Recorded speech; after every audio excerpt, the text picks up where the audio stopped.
First step, harmonizing. Take a melody that is not too difficult and that you can easily play. I'm gonna use Twinkle Twinkle Little Star. It's a song everybody knows,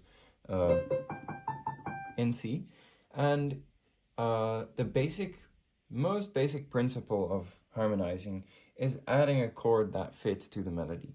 So when I have a melody note, it's gonna be on a key, and it's useful to have a chord that has that note in it.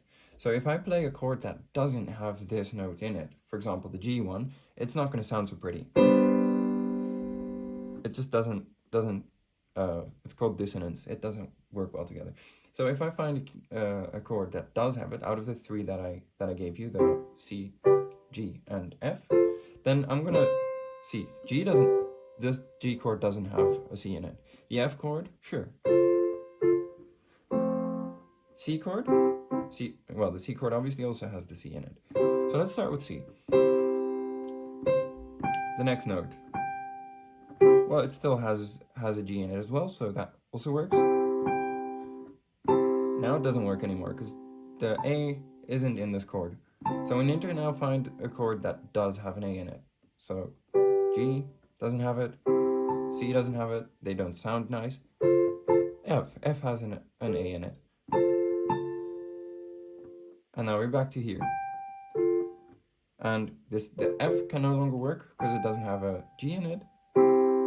And it's a little bit of a searching. You're gonna develop ear for this, so after a while you're gonna kind of instinctually know which chord to play. And what's really useful here is if you know those inverted keys that we did in the previous one, you won't have to search as much for the chord down here. So basically you're gonna go, that one works, because this one doesn't. It doesn't sound, well actually it doesn't sound too bad, but it doesn't sound as good as this.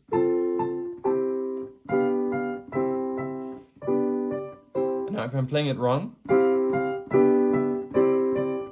you'll definitely know that that doesn't work. So you'll have to figure out what chords work, and what really helps is just writing them down per melody note. You just make a mind note of the sequence, and then you're gonna be able to harmonize basically